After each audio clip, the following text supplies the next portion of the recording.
আচ্ছা, তো আমরা এখন দেখি যে এখানের মধ্যে আর কি কি প্রবলেমগুলো আছে। ওকে, আচ্ছা, তো এখানের মধ্যে মেনুগুলা হলে আশা করি ঠিক হয়ে যাবে। যদি এখানে আপনার একাধিক হোম পেজ না থাকে তাহলে ইমেজ না দিয়ে আপনি এরকম ড্রপ ডাউন আকারে দিতে পারেন। এখন ড্রপ ডাউনগুলো মোটামুটি সুন্দর হয়েছে আগের তুলনায়। হ্যাঁ, এটাও মোটামুটি ভালোই হয়েছে। এখন আমরা দেখি, আচ্ছা, এই যে এখানে যে ফর্মের স্টাইলটা হয়েছে, এই ফর্মের স্টাইলটা আপনাদের যেটা করা উচিত সেটা হলো, এই যে এখানে দেখেন একটা ফর্মের স্টাইল আছে আপনাদের। সো যেহেতু এখানের মধ্যে একরকম ফর্মের স্টাইল আছে, আপনার এইখানের মধ্যে আরেক রকম ফর্ম আবার হচ্ছে। দেখেন এই যে এইটা যে মানে ফর্মটা যে ওপেন হলো, ওকে, এখানে যে ফর্মটা হলো, এই ফর্মটা যে আছে এটা যে মানে সেপারেটর বোঝা যাচ্ছে না, মানে এইটা যে ফর্ম, এই ফর্মের সেপারেটরটা বোঝা যাচ্ছে না, এটা একটা সমস্যা। ওকে, সো এটা আমাদের একটু মানে ঠিক করবেন। মানে হোয়াইট কালারের মধ্যে আসলে বোঝা যাচ্ছে না, এটার একটা সেপারেশনটা চেক করবেন। মানে একটা ওভারলে থাকলেও ভালো, যেটা আমাদের এক্সডক্সের মধ্যে করেছিলাম।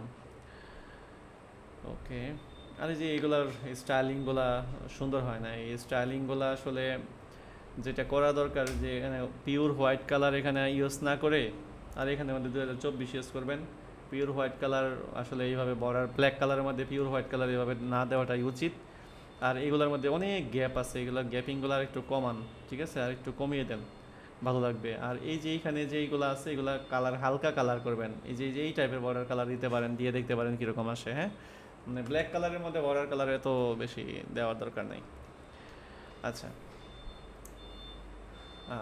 এখন আমরা আসি এখানে। এইখানে অনেক বেশি লাইন হাইট, এত বেশি লাইন হাইট, এটা টাইপোগ্রাফি ইস্যু। ওকে, আর ডিজাইনের যে ফন্ট ওয়েট, এটা অনেক বেশি, ফন্ট ওয়েটটা অনেক বেশি। ফন্ট ওয়েটগুলো এত বেশি দিবেন না। ফন্ট ওয়েট এখানে যে 400 যেটা ইউজ করছেন এটাই দেন সব জায়গার মধ্যে। ফন্ট ওয়েট 400ই থাকুক, প্যারাগ্রাফের ফন্ট ওয়েট বাড়ানোর দরকার নাই, ঠিক আছে। আর পরে হচ্ছে এগুলা ঠিক আছে, এগুলা লাইন হাইটগুলো চেক দিতে হবে যে ঠিকঠাকভাবে আছে নাকি। এখন এইটার হোভার এখন ঠিক আছে। ওকে, এগুলো এখন সুন্দর হচ্ছে। ওকে, আচ্ছা, তারপর এখানের মধ্যে ফন্ট ওয়েট এত বেশি করা দরকার নাই, কারণ এটা তো হেডিং না। ওকে, এটা তো আপনার হেডিং না যে এত বেশি ফন্ট ওয়েট করবেন। এই ফন্ট ওয়েটটাকে আপনি 500 করে দেন, তাহলে ভালো লাগবে আশা করি। 500 বা 400, এই যে এরকম থাকতে পারে। হ্যাঁ, এরকম থাকতে পারে। আর এইটার অ্যালাইনমেন্টটা এখনও মনে হচ্ছে সমান নাই, মানে আইকনের সাথে এটার অ্যালাইনমেন্টটা সমান নাই। তারপর এগুলা ঠিক আছে, এখানে ঠিক আছে। বাট ফন্ট ওয়েট, এই যে এইখানের মধ্যে দেখলাম আপনি আপার কেস ইউজ করছেন কেন, মানে এইখানে আপনি লোয়ার কেস ক্যাপিটালাইজ করছেন। ওকে, নর্মাল ফন্ট যেভাবে আছে এইভাবে রাখছেন।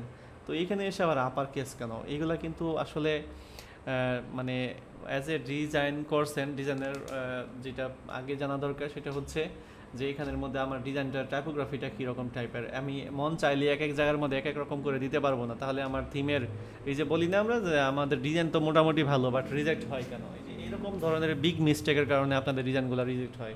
মানে ডিজাইনে বেশ ভুল থাকে। শুধু ডিজাইনের ইউআইটা সুন্দর হলেই যে আপনার কাজ শেষ হয়ে গেল তা না, ডিজাইনের একটা উপর থেকে নিচ পর্যন্ত একটা ফিনিশিং থাকতে হবে, যেটা আপনাদের এই ডিজাইনের মধ্যে আমি দেখি না।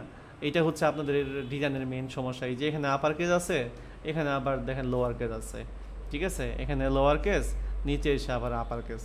কেন এটা এরকম কেন? এবং হচ্ছে এগুলোর মধ্যে যদি আপনি স্পেসিং মাপেন তাহলে দেখেন এখানে স্পেসিংয়ে হিউজ গ্যাপ। ওকে, এগুলো আসলে সমস্যা। সো স্পেসিংয়ে বেশ প্রবলেম আছে, এইখানের মধ্যে স্পেসিংয়ে বেশ প্রবলেম। দেখেন এইখানে আর এইখানে, এটা আপনি অ্যালাইনমেন্ট সেন্টার করে দেন, এইখানে আর এখানে সমান থাকবে স্পেস। স্পেসিং অ্যালাইনমেন্টে অনেক সমস্যা। ওকে, আচ্ছা, না ঠিক আছে। টেস্টিমোনিয়াল এগুলা মানে সাবটাইটেল এত বোল্ড করা দরকার নাই, এগুলা অনেক বেশি বোল্ড হয়ে গেছে। এগুলা 500 ইয়ানাফ। ওকে, 500তে ইয়ানাফ।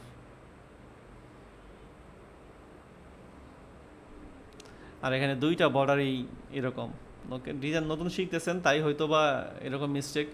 দুইটা বর্ডারে আসলে এরকম রাখার দরকার নেই। একটা বর্ডারকে আপনি ভিজিবল করে রাখেন, যে কোনো একটা বর্ডার, এই বর্ডারটাকে ভিজিবল করে রাখেন এরকম, আরেকটা বর্ডারকে এরকম করে রাখেন। হ্যাঁ, মানে দুইটা বর্ডারই একরকম হয়ে থাকলে এটা ডিজাইনের একটা ইস্যু। ওকে, যে কোনো একটা মানে বাটনটাকে ফুল কালার করে রাখেন। ওকে, আচ্ছা,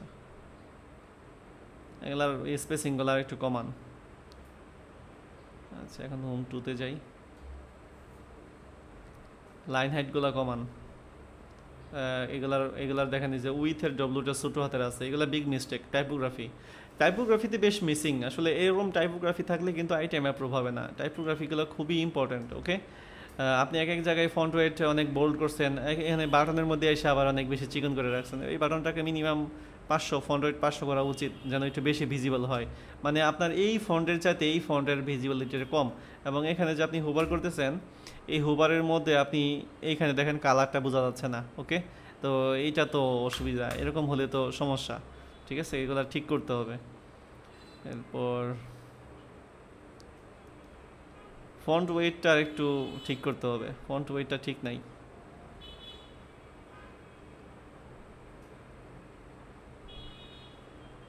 যেই ডিজাইনটা দিয়েছিলাম ওই ডিজাইনটাকে একটু ভালো করে দেখবেন তারা কিভাবে আসলে টাইপোগ্রাফিগুলো ম্যানেজেবল করছে। ওকে, আর এই যে এটা একটু এলোমেলো হয়ে গেছে, এটা এত বেশি স্পিডিং যাচ্ছে কেন? মানুষ তো পড়তেই পারবে না। আপনার এই জিনিসটাকে এরকম করতে পারেন, এইটা রাইট সাইডে যাক, এটা লেফট সাইডে যাক। ঠিক আছে, এটা লেফটে যাক, এটা রাইটে যাক, এরকম করে দেন, তাহলে জিনিসটা সুন্দর লাগবে। আর একটু এটা এইভাবে না, হ্যাঁ, যেভাবে বললাম এভাবে ট্রাই করে দেখেন। আসলে একটা ডিজাইন সুন্দর হওয়ার জন্য ডিজাইন নিয়ে পড়াশোনা করাটা ইম্পর্টেন্ট। কোডিং আর ডিজাইন দুই রকমের, হ্যাঁ। ডিজাইন সুন্দর হওয়ার চাইতে ডিজাইন ফিনিশিং হওয়াটা ইম্পর্টেন্ট। মানে এই যে এখানে বাটন যেটা বললাম একটু আগে, এরকম করে দিতে হবে। ঠিক আছে, ডিজাইন সুন্দর হওয়ার চাইতে ডিজাইনের উপর থেকে নিচ পর্যন্ত ফিনিশিং হওয়াটা ইম্পর্টেন্ট। এরপরে আমরা এখানে দেখি এই বর্ডারিং কালারগুলা আর একটু হালকা করেন, এই বর্ডার কালারগুলোকে আর একটু হালকা কালার করে দেন, মানে একদমই হালকা বোঝা যাচ্ছে এরকম করে দেন, তাহলে ভালো লাগবে।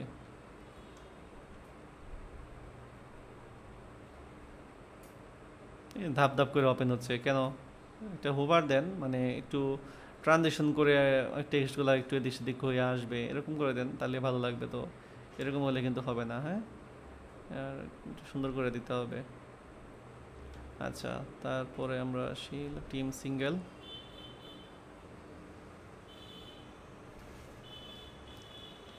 আচ্ছা, মোটামুটি এগুলো চলবে।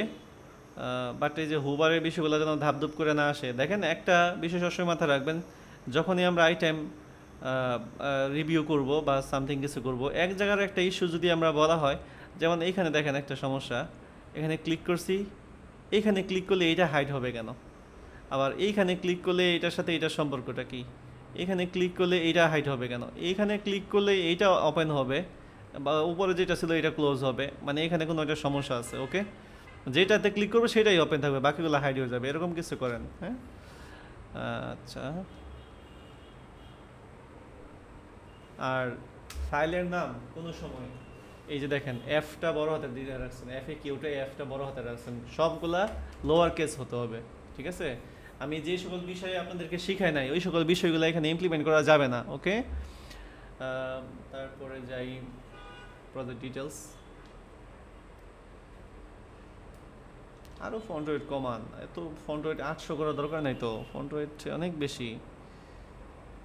ফন্ট ওয়েট এখানে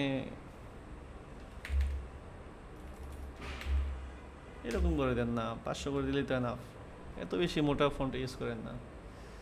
আচ্ছা, দেন সার্ভিস ডিটেলস। আচ্ছা, এটা যে সার্ভিস ডিটেলস, এটা তো একটা লিঙ্ক হবে, তাহলে এখানে অ্যাড নাই কেন? মনে আছে আমরা যে ইতে কাজ করছি, এক্সডক্সের সার্ভিস ডিটেলসের মধ্যে কিন্তু লিঙ্ক করেছিলাম।